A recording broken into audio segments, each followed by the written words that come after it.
안녕하세요, 어머니. 반갑습니다. 네, 저는 데이지 국어 이제 중1, 2 설명회를 맡은 데이지 쌤이고요. 일단은 이 자리에 참석해 주셔서 너무 감사드리고, 오늘 설명은 중1, 2 커리큘럼을 이제 어떻게 진행할지 좀 컴팩트하게 잘 설명을 드리는 자리가 될 것 같아요. 그래서 일단은 이제 설명회를 할 때 보통 첫 페이지를 뭘로 말씀을 드릴까 많이 생각을 하고 진행을 하는데, 이번에는 이제 어머님들께서 피드백 문자를 주셨던 이미지들을 넣어봤어요. 그래서 여기를 보시면은 이제 좀 성적이 오른 것이나 아니면 관리에 대해서 조금 만족하셨던 부분들이 많이 나와 있고요. 너무 감사하게도 이제 좋게 생각을 해주시고, 이 부분에 힘입어서 저는 항상 수업을 할 때 가장 신경을 쓰는 부분이, 첫 번째는 재미있어야 되고, 두 번째는 효율적인 수업을 진행할 수 있게 항상 신경을 쓰고 있어요. 똑같은 시간을 투자하더라도 아이들이 분명히 그 시간에 최대치를 뽑아갈 수 있게 하는 수업을 지향을 하고 있거든요. 그래서 이제 제 설명을 먼저 드리면은,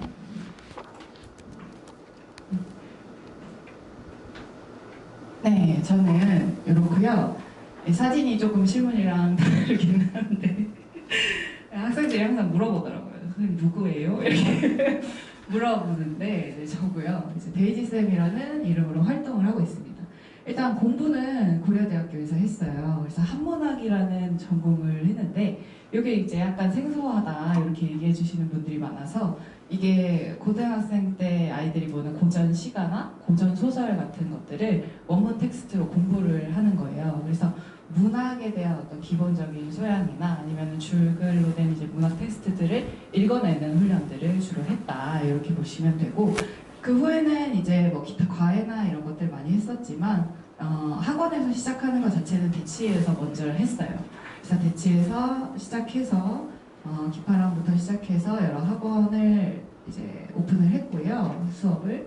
그리고 지금은 S&T 중등국어에서 출강을 하고 있고, 지금 과천에는 처음 보듬교육에 출강을 하게 되었습니다. 제가 설명드릴 부분들을 이제 순서로 조금 정리를 해봤어요. 국어공부의 본질이 뭔지 간단하게 설명을 드리고, 그다음에 커리큘럼이나 수업 운영 방식이 어떻게 되는지 설명을 드리고, 관리나 상담은 어떻게 진행되는지 말씀을 드리도록 하겠습니다. 자, 그 넘겨보시면 이 페이지가 아마 보일 거예요. 간단하게 눈에 잘 들어오게 한번 표현을 해봤어요. 아이들이 어떤 텍스트들을 읽어낼 때 실수를 하게 되는 부분들이 그림으로 나와 있거든요. 이게 뭐냐면, 비문학 지문 하나를 줬을 때 어떤 아이들은, 학부모님들이 제일 많이 말씀해 주시는 경우 중에 하나가 대충 읽는다. 그러니까 읽는데 빨리빨리 읽고 정보들을 잘 캐치를 못 해내더라, 이런 경우가 있고요. 그다음에 읽다가 중간에 막히는 경우도 굉장히 많아요. 난이도가 높은 경우에 그렇고요. 그리고 중간중간에 무슨 말을 하는지는 알아듣지만 전체적인 어떤 통합이 잘 안 되는, 그래서 궁극적으로 얘기하려는 게 뭐지? 라고 물어보면 잘 모르는 경우가 좀 있죠. 그리고 아예 앞부분에서 이제 시간 관리에 조금 어려웠던 경우에는 끝부분의 지문을 못 읽는 경우도 있고요. 그럼 이런 것들이 대표적인 문제로 나오는데, 그럼 이게 무엇 때문이냐라고 생각을 했을 때 딱 한마디로 나오는 게 이제 바로 문해력이라는 거죠. 이게, 이 단어가 사교육 시장에서 한 몇 년 전부터 굉장히 핫하게 다뤄졌었어요. 문해력이 부족하다, 문해력을 키워야 된다, 뭐 이랬는데, 이거 자체가 한마디로 말씀을 드리면 글을 읽고 이해하는 능력이에요. 근데 이해라는 게 뭐냐면, 아이가 생각을 하면서 지문을 읽게 된다는 거죠. 왜 이런 말을 하지? 이 앞에는 왜 이런 말을 했지? 그럼 왜 구성을 이렇게 했지? 이런 생각들을 본인 스스로 하게끔 만들어줘야, 능동적으로 만들어줘야 이제 문해력을 기를 수가 있다는 거죠. 그래서 아이들이 공부를 할 때는 지문을 접했을 때 문학이든 비문학이든 그래서 하려는 말이 무엇인지, 그리고 왜 저런 방식으로 얘기하지에 대한 고민을 스스로 계속 해야 돼요. 근데 이걸 처음 하면 당연히 고통스럽죠. 아이들은 어떤 거에 익숙하냐면요, 보통의 학생들은 문제를 풀면 자기가 공부를 했다고 생각을 해요. 그래서 문제집을 보면은 막 기출문제도 풀고 막 뭣도 풀었어요. 그래서 제가 가서 풀었던 문제 지문을 다시 프린트해서 이렇게 줬을 때, 이거 풀었는데요? 라고는 하지만 정확하게 풀어내지는 못하는 경우가 굉장히 많거든요. 그러면 이 좋은 선별된 지문들을 좀 제대로 공부를 하려면 지문 분석이 먼저 들어가야 되는 거죠. 문제는 앞만 풀었을 때 틀리고 맞고 하더라도 추후의 문제고, 먼저 지문에 대한 이해가 제대로 됐는지 지문 자체를 머릿속에 집어넣는 것부터 연습을 해야 된다, 이 얘기를 드리는 겁니다. 그래서 제가 궁극적으로 제안을 하는 것은 수능 국어를 출제자의 눈으로 완벽하게 각도를 맞춰서 아이들이 볼 수 있게 만들어주는 중등 국어 솔루션이라고 말씀드릴 수 있겠습니다. 커리큘럼을 안내해 드릴게요. 중1, 2 전부 공통되게 이렇게 들어가고요. 당연히 중1과 중2의 난이도는 달라집니다.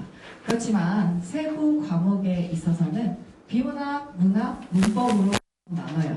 그래서 이렇게 큰 세 가지의 덩어리가 있고, 중1, 2가 이제 조금 애매한 학년인 게, 독서를 아예 놓기에도, 그렇다고 해서 정규 커리큘럼에 확실하게 넣기에도 조금 애매해요. 왜냐면은 책을 주로 책 읽기 수업을 하기에는 국어 수업이 너무나 중요한 때이고, 또 국어 수업만 하자니 책을 아예 안 익힐 수가 없는 나이대거든요. 그래서 커리큘럼에 넣어 놓습니다. 독서 수업도 분명히 숙제로 해오면서 한 달에 2번씩은 최소한 읽을 수 있게끔 해놨고요. 그다음에 어휘 같은 경우에도 따로 과목 하나로 빼놓은 거는 이거에 대한 니즈가 좀 확실하게 있어서 우리 아이는 어휘에 특히 약하다라고 말씀해 주시는 분들이 많아서 넣어놨습니다. 그래서 이렇게 5가지로 구성이 되고요. 전체적으로는 이제 중등학생을 따라갈 때 고1 기출 지문을 골라서 보게 됩니다. 고1 기출 지문이라는 거는 이제 교육청 모의고사 있죠. 그거에서 지난 10년간 나왔던 지문들을 베이스로 해서 들어가게 되고요. 문학에서는 이제 22개정 교육과정의 각종 교과서들에서 어떤 이제 작품들을 보게 되는지 그것들을 합쳐서 보게 되는 거고요. 문법에서는 중등 3개년 문법을 한 번에 정리를 하면서 요거를 다 회독하는데 이제 초점을 맞춰놓고 자연스럽게 고1 문법이 대비가 되도록 하고 있습니다. 수업 시간은 2시간 반으로 책정이 되었어요. 복습 테스트까지 이 시간에 보면은 너무 짧아요. 그래서 복습 테스트를 따로 뺐습니다. 이제 원장님이랑 이제 말씀 나눴고 2시간 반 이전에 와서 시험을 보고 체크를 받은 다음에 본 수업을 들어가게 되고요. 아니면 이제 수업이 앞쪽에 있는 친구들은 수업이 끝난 다음에 복습 테스트를 보고 체크받고 하원을 하게 되는 거죠. 그래서 이 시간이 한 30분 정도 걸릴 거고요. 나머지 2시간 반은 이렇게 설정이 됩니다. 비문학과 문학을 비슷한 이제 비중으로 가져가게 되고요. 문법은 그거보다는 조금 짧고, 이제 당일에 봤던 어휘 테스트를 보고 이제 재시험에 걸리면 재시험까지 보고 하원을 하게 됩니다. 자, 이제 비문학을 지문을 무엇을 보냐, 아까 말씀드렸어요. 2015년쯤부터 지금까지 이어져 오고 있는 고1 교육청 모의고사에서 뽑아냅니다. 근데 아시다시피 지금 국어 영역이 굉장히 어려워졌다라는 얘기가 많이 나오잖아요. 어려워진 지는 몇 년이 되었고 이제 그게 계속 유지가 되고 있어요. 안 떨어지고. 근데 상당히 아이들 입장에서는 느껴지기에 되게 어렵다라고 느끼는 게 바로 이쪽이거든요. 왜냐면 인문이나 뭐 예술이나 사회 뭐 이런 지문들은 그렇다 칠 수 있어도 과학이나 기술에서 너무 전문적인 용어들이 많이 나오고 무슨 공정 같은 것에 대해서 설비가 어떻느니 공정이 어떠니 막 이런 얘기들이 나오고 과학 용어들이 나오니까 배경 지식이 없는데 이걸 어떻게 풀지? 라는 생각이 드는 그런 지문들이 많이 나오고 있어요. 그래서 현행 고1의 경우에는 지금 애들이 막 2025년에 보는 모의고사는 현재 중1, 2들이 보기엔 어려워요. 너무 어렵고 2015년, 2018년 요쯤 가면은 지금 좀 도전해볼 수 있는 정도의 난이도가 나오거든요. 하지만 기조는 똑같아요. 각 시 교육청에서 내는 것들이기 때문에 평가원만큼은 아니더라도 굉장히 선별된 지문들을 골라내고 문제를 잘 만들어내기 때문에 시중에 아무리 문제집에서 자기들이 문제를 출제했다라고 하더라도 이 문제들을 따라가기는 좀 어렵거든요. 그래서 이런 지문들에서 인문, 사회, 예술, 과학, 기술 5분야의 거를 찝어서 이렇게 커리큘럼에 넣어놓은 거죠. 그래서 이거를 읽어내면서 모의고사 대비를 하게 되고요. 문학 작품의 경우는 중1 시소설, 중2 시소설로 나눠놨습니다. 근데 여기에서 세부적인 작품 몇 개 정도는 추후에 변경이 있을 수는 있지만 이 정도 난이도로 나가고 있습니다. 지금 8월부터 개강이라고 쳤을 때 12월까지 어떻게 나갈 건지가 나와 있고요. 주로 이제 교육과정에 나오는 것들 그리고 중등 때 필수로 이것 정도는 봐야 된다. 이런 작품들을 넣어놨습니다. 그리고 이제 아까 독서에 했었어요. 독서를 단행본을 선정해서 선정 도서를 나눠주고 그 다음에 그걸 읽게 해온 다음에 체크를 하고 뭐 과제를 내보내는 식으로 수업을 하고 있습니다. 책을 읽게 한다는 게 진짜 어려워요. 왜냐면 대신 읽어준다면 차라리 편하겠지만 아이들이 너무 싫어하고 특히나 이제 지금 아이들의 세대 특성은 알파 세대라고 하죠. 영상에 너무 익숙한 세대라서 어머님들이 생각하시기에는 왜 이렇게 책을 못 읽고 왜 이렇게 글쓰기가 약하고 왜 책을 이렇게 멀리하지? 라고 하시겠지만 지금 그때 옛날이랑 지금은 상황이 너무 다른 거죠. 아이들이 재밌는 게 너무 많고 영상이 훨씬 익숙하고 오죽하면 그런 얘기가 있잖아요. 지금의 어른들은 검색할 때 네이버에서 하지만 아이들은 궁금한 게 생기면 유튜브에 검색한다. 거기에서부터 이제 출발점이 다른 거예요. 그러면 최대한 재미없는 걸 재미를 느끼게 해줘야 되는 거죠. 그러면 이제 호밀밭의 파수꾼 아이들이 읽으면 보통 재미없어 해요. 뭐 서양 고전이 뭐 유명한 건 알겠지만 선생님 이거 왜 읽어요? 이런 얘기도 많이 하고 변신 뭐 벌레가 나와서 신기하다고는 하지만 재미없어 하고 근데 이런 것들을 중간중간에 끼워 넣고 또 이제 현대소설에서 최근에 베스트셀러가 됐던 작품들 중에 이제 추리소설이라던가 조금 더 말랑말랑하게 접근을 할 수 있는 뭐 나와 비슷한 나이대 아이들이 범죄를 저질렀고 그거에 대한 재판을 받는 과정에 대한 이야기들 이런 거는 좀 흥미를 가져요. 그러면 이런 것들 섞어서 이제 배치를 해놨습니다. 그리고 이제 문법이 상당히 특징적으로 예전보다 비중이 높아졌어요. 그러니까 예전에는 문학과 비문학의 비중이 훨씬 컸다면 이제 문법이 그 자리를 조금 치고 올라왔어요. 예, 여기서 보면은 중등 때 봐야 되는 것들이 의문, 단어, 문장, 그리고 국어의 규범과 한글 이렇게 나뉩니다. 근데 이거 내용을 파고 들어보면 상당히 내용의 수준이 있어요. 예전에 뭐 한 10년, 15년 전만 해도 이런 것들을 중학생이 안 했어도 됐었거든요.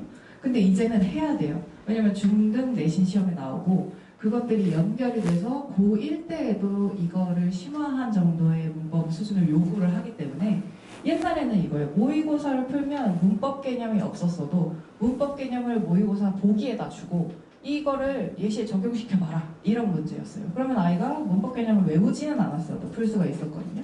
이젠 싹 다 외워야 돼요. 싹 다.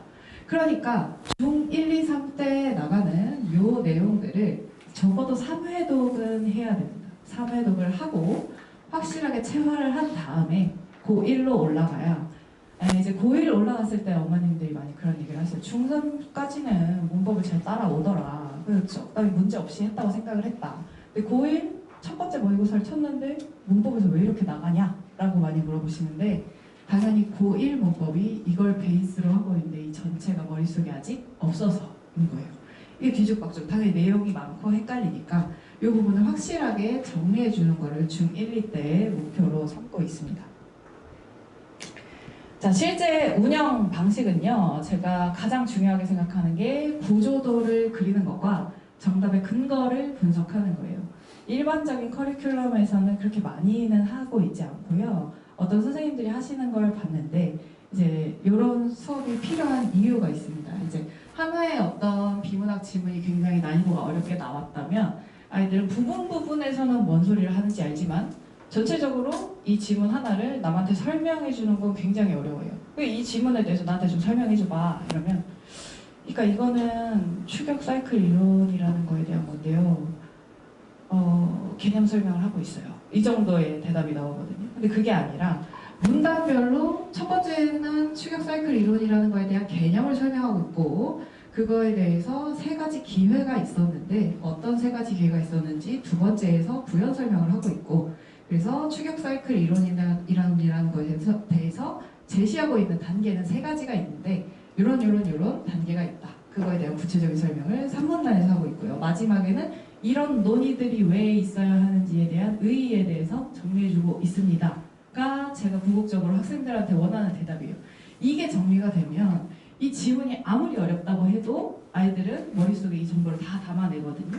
이게 해결이 되면 이 지문에 딸려있는 문제가 4개든 5개든 한 번에 다 풀릴 수가 있어요.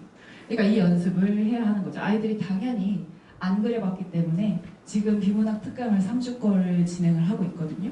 아이들한테 처음 그려보라고 하면 굉장히 어려워요. 이 지문을 어떻게 이 칸에다가 다 표현을 해요? 그래서 처음에 막 줄글을 적어요. 근데 이거를 조금씩 잡아주고 이제 문단별 관계를 생각하게 하고 한 표에다가 표현을 할 수 있게끔만 만들어 놓으면 아이가 더 어려운 고1, 고2 지문에서도 흔들리지 않고 바로바로 분석이 되는 거죠.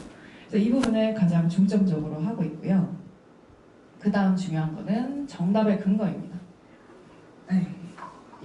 보시면은 문제가 기본 모의고사 문제가 나와 있고요. 옆에 정답의 근거를 매우 귀찮게 정리를 해야 하는 칸을 만들어 놨어요. 아이들이 이걸 정말 싫어해요. 이걸 왜 굳이 또 쓰게 하냐라고 하지만 사실 요거 가리고 보면은 그냥 일반 문제를 풀 때 아이들의 입장, 학생들의 입장에서 어떠냐면요. 1, 2, 3, 4, 5번 동그라미 중에 하나를 고르면 문제 푸는 게 끝나는 거예요. 그냥 그만큼 후루룩 지나갈 수가 없는 거죠, 또. 그래서 이걸 어떻게 해야 되느냐. 3번이 정답이라면 그럼 대표성 휴리스틱이라는 걸 고려했을 때 영미를 왜 사람들이 이렇게 생각하겠느냐에 대한 근거를 보기와 지문에서 찾아서 정리를 하는 거죠. 그러면 이 문제에 대한 정답이 이거 나 풀었었어 3번이었어 이게 아니라 이걸 어떻게 푸는지 방식을 기억하게 돼요. 이 문제는 보기에서 힌트를 찾아서 지문과 대조를 한 다음에 아닌 거 하나를 고르는 문제였다. 이런 식의 이 메커니즘이 습득이 되는 거죠. 그래서 요거를 한 6개월 정도만 시행을 해봐도 아이들이 문제에 대한 이해가 굉장히 높아지는 것을 확인할 수가 있습니다. 정답의 근거 사실 안 하면 더 많은 문제를 더 빨리빨리 풀 수 있어요. 그렇지만 남는 게 없다는 거죠. 그래서 이 부분을 굉장히 신경 써서 앞에 있는 구조도랑 정답의 근거는 확실하게 가져가게끔 수업을 하고 있습니다. 그리고 이제 아까 말씀드렸던 수업 시간, 첫 시간에 보는 시작할 때 보거나 끝에 보는 복습 테스트라는 게 있고요. 앞서 말씀드렸던 구조도 혹은 외웠던 어휘, 풀었던 문제 아니면 정답의 근거 이런 것들이 복습 테스트로 그 다음 주에 출제가 됩니다. 그러니까 아이들 입장에서는 그걸 싫어도 공부를 해야만 이걸 70점 이상 넘고 70점 이상 넘어서 재시험 없이 제 시간에 집에 갈 수가 있게 되는 거예요. 그러면 당연히 싫은 아이들도 조금만 훈련을 시켜 놓으면 보게 됩니다. 그래서 오답 분석도 반드시 진행을 하고요. 이제 어휘 같은 경우에는 왜 그런 이야기가 있잖아요. 단기 기억이 있고 장기 기억이 있다. 근데 애들이 이번에 시험 본다 그러면 와라라라 외운 다음에 몇 개월 후에 기억을 못 하더라. 이런 얘기가 있죠. 이거는 시스템상으로 반복을 시켜줘야 돼요. 어떻게 하느냐. 당일에 배운 거를 일단 간략하게 한번 테스트를 봅니다. 집에 가기 전에 한번. 그리고 그 다음 주에 오면 복습 테스트 때 지난 시간에 배웠던 걸 한 번 더 테스트를 시켜요. 그럼 두 번 해보죠. 그리고 한 달이나 두 달이 지났을 때 그 기간 동안에 배웠던 어휘를 섞어서 짬뽕을 시켜가지고 한 번 더 내는 거죠. 그럼 아이들은 총 3번의 테스트에서 자기가 봤던 어휘들을 끄집어내야 하고 그렇게 3번을 보면은 웬만하면 끝까지 기억을 하게 됩니다. 이게 시스템적으로 만들어 놓으니까 굉장히 편했어요. 아이들이 어휘를 안 해온다. 안 해오면 70점 이상 통과를 못하면 남아서 해야 되니까 분명히 하게 되고 당일의 거는 소화를 하게 되고요. 반복을 자동으로 시켜주니까 어휘가 약했던 친구들도 많이 보완되는 그런 모습을 확인할 수가 있었어요. 독서 기록장 과제에 대해서는 잠시만요. 2주에 한 번씩 여기는 비문학 책이라고 나와있는데 이것도 오타고요. 비문학이랑 문학이 섞여 있습니다. 아까 보여드렸던 그 단행본 도서들을 읽은 다음에 이렇게 줄글을 써오게 되는 거죠. 감상 위주로 쓰게 하고요. 중등 독서 기록장을 제출해야 되는 경우에는 시기에 맞게 학교에 바로바로 제출을 할 수 있게, 누적을 할 수 있게끔 진행을 하고 있습니다. 전체적으로 도서를 추천할 때는 생기부를 반드시 고려를 하고 있습니다. 자, 그리고 내신 같은 경우에, 내신의 경우는 이제 확실히 모의고사나 아이들이 이제 수능을 준비하는 그 순서와는 완전히 달라요. 학습법이 조금 다르다고 보시면 되고요. 내신 직전 4주에 그래서 정규에서 내신으로 전환을 합니다. 그래서 문헌중, 가천중, 학교별 교과서와 기출을 분석하게 되는데 이제 단원별로 국어 개념 수업이 확실하게 들어가고요. 그 다음에 이제 문제를 돌린다고 하죠. 기출 문제나 예상 문제 같은 것들을 체크해서 이 모든 것들을 자체로 제작한 자료와 교재를 활용해서 하고 있습니다. 여기에서는 조금 더 사고하고 알아내고 본인이 뭔가를 규명하고 이런 거 말고 외우게 한 다음에 확실하게 점검하는 거 위주로 하고 있어요. 이게 훨씬 중요하거든요, 내신에서는. 그래서 제가 이제 이번 연도 1학기 2차 지필고사를 두 학교를 다 봤어요. 근데 특징적이라고 할 게 이제 막 두드러지게 다른 데에 비해서 이게 엄청 특징적이다 라고 할 만한 부분은 딱히 없었고요. 대신에 일반적인 부분에서 많이 나오되 가장 중요하게 보였던 거는 거천 중에서 나왔던 문제 중에 이제 역설과 반어를 구분하는 문제가 나왔었거든요. 근데 여기에서 5점짜리 문제였고 틀린 친구들이 꽤 있다고 알고 있었습니다. 근데 여기서 보면 역설이 뭐냐, 모순이 있는 것이다. 반어가 뭐냐, 본인이 생각한 거에 대해서 반대로 말하는 것이다. 이 정도 개념만 알고 있으면 되는 게 아니라 잘 나오는 예시들이 있어요. 문학 작품에서 떼오거든요. 예를 들면 윤동주의 십자가, 유치원의 깃발, 뭐 소리 없는 아우성 이런 거 너무 많이 나오잖아요. 이런 예시들을 정확하게 찝어서 아이가 미리 봤었느냐, 이게 굉장히 시간 단축에 엄청 중요한 포인트가 됐었고요. 그러니까 단순히 역설과 반어에 대해서 후루룩 알고 넘어가는 게 아니라 문학 개념에 대한 정확한 이해가 확실하게 있어야, 아, 여기서는 당신이 그립지 않죠. 보고 싶은 마음도 없죠. 하지만 내용을 읽어보면 누구보다 못 잊고 있죠. 그러니까 얘는 반어구나 라는 걸 확실히 캐치할 수 있는 그런 학생들만 맞출 수 있는 문제가 나왔었습니다. 이게 전형적인 모의고사 스타일의 문학, 시문학 문제예요. 그래서 여기서도 선생님이 출제를 하실 때 분명히 모의고사 스타일을 고려는 하신다. 하지만 모의고사, 현행 고1 모의고사의 난이도 정도로 높은 지문을 끌어오지는 않고 이제 이 수준에 맞춰서 가져오는 모습을 볼 수가 있었고요. 두 학교 다 양반전이라는 고전소설이 나왔었어요. 근데 고전소설에서 정말 다양한 문제들이 출제가 될 수 있지만 주로 묻는 것들이 뭐였냐면 구체적인 맥락을 파악하는 문제가 많이 나왔습니다. 그러니까 이게 현대소설에서는 글이 흘러가는 모양새가 조금 더 쉽게 들어오기 때문에 뭐 여기에서 A가 기분이 나빴냐 좋았냐 뭐 이렇게 물어보면 아이들이 바로바로 이야기를 할 수가 있어요. 하지만 양반전 같은 소설에서는 이제 말투도 조금 애매하고 현대어가 아니기 때문에 양반이 번거지를 쓰고 앉아가지고 엎드려서 자신을 막 소인이라고 칭하면서 감히 고개도 못 들어보는 그런 모습을 보여줄 때 이게 무슨 뜻이냐, 양반이 어떤 사람이라는 거냐 라는 거를 물어보고 있습니다. 여기서 사족의 의복을 갖춰서 격식을 지키려고 한 양반의 마음, 이 부분이 분명히 여기에 나오는 양반의 캐릭터와 반대되기 때문에 정답으로 고를 수 있는 문제였고요. 하지만 요거는 좀 디테일하게 고전소설을 분석하라는 이야기예요. 이 문제를 출제한 선생님 입장에서는 이 뭐 소설의 주제나 뭐 이런 것들도 중요하고 표현법도 중요하지만 정확히 맥락상에서 이 부분이 어떠냐라는 거를 캐치를 해야만 맞출 수 있는 문제였고 이 역시도 5점의 큰 배점을 가지고 있었습니다. 자체 제작 교재로 진행이 될 거고요. 수업은 문학과 비문학을 이거는 따로 세팅을 해서 진행했을 때의 교재였고요. 이제 대략적인 표지나 어떤 컨셉을 보여드리기 위함이고 우리 학생들은 보든교육에서는 통합 국어로 교재가 나갈 거예요. 안에 비문학, 문학 문법이 다 들어있는 그런 교재로 진행을 하겠습니다. 자, 관리와 상담입니다. 사실 학생들을 관리하고 또 이제 선생님 입장에서 학부모님들께 좀 체계적으로 이제 피드백을 드려야 된다. 그 부분을 항상 인지를 하고 있어요. 그래서 일단은 매주 복습 테스트에서 관리가 한번 들어가는 거고요. 지난 시간에 했던 걸 아이가 얼마나 체크했는지를 알려드리고 그거에 대한 보완을 제시하고 있고요. 매주 수업 피드백 문자. 사실 이거는 어느 학원을 보내든 당연히 오는 거지만 저는 이게 제일 중요하다고 생각합니다. 당일에 아이가 어떻게 했는지를 수업 문자로 자세히 보내고 있어요. 물론 아이들이 10명, 20명이 되면 한 명 한 명에 대한 모든 내용을 다 적기가 조금 힘든 건 사실이지만 사실 선생님 눈에 50명 이상이 넘어가는 게 아니면 다 보이거든요. 얘가 뭐 했는지, 얘가 뭘 못 따라갔는지, 얘는 뭘 좀 더 해야 되는지 그런 내용들을 잘 적어서 전달을 하고 있습니다. 정기적으로는 학생들이 큰 시험을 쳤을 때 내신을 보거나 모의고사를 이제 한번 진행을 했을 때 전화를 드리고 있고요. 그거 이외에 학생이 조금 학업에 어려움을 느낀다거나 여기서 트러블이 있었다거나 아니면 조금 개선점이 필요한 경우에 비정기 상담을 진행하고 있습니다. 클리닉 같은 경우에는 아까 말씀드렸던 복수 테스트나 어휘 테스트에 통과 기준이 있죠. 그럼 70점이 계속 못 넘는다. 그럼 그 친구는 조금 클리닉이 필요한 상태겠죠. 그럼 그런 경우에 클리닉을 진행하고 있습니다. 자, 제가 수업 문자를 보내는 예시예요. 여기 보시면은 일단 진도 내용과 과제 내용을 알려드리고 평가 항목이라고 해서 점수가 나갑니다. 과제 같은 경우에 잘 해왔으면 A, 조금 부족하게 해왔으면, 뭐 조금 부분을 덜 해왔으면 B, 아예 거의 안 해왔다 그러면 C로 내보내고 있고요.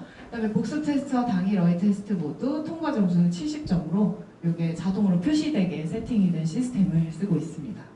그리고 제 의견을 이제 여기에다 쓰는 거죠.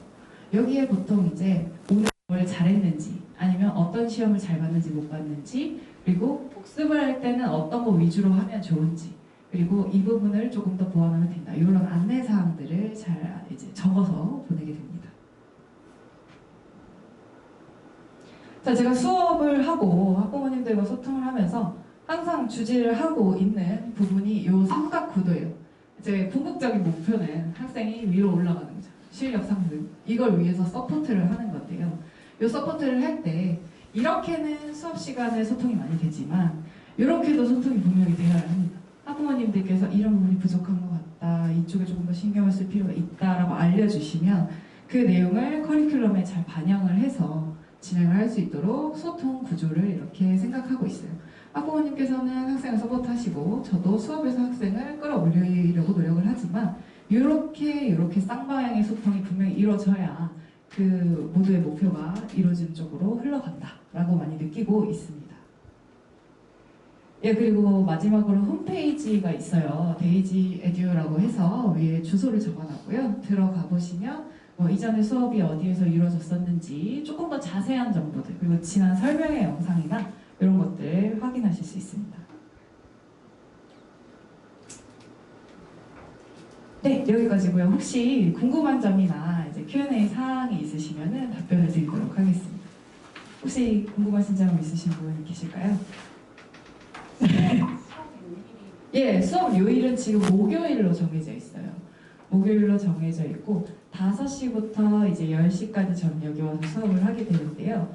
그 앞타임이 중1이 될지 뒷타임이 중1이 될지는 한 번 더 이제 원장님께 여쭤봐야 알 수 있을 것 같고요. 중1, 중2를 붙여서 연강을 하는데 5시부터 시작해서 10시에 끝나는 목요일 하루만 이제 수업을 하게 될 것 같습니다.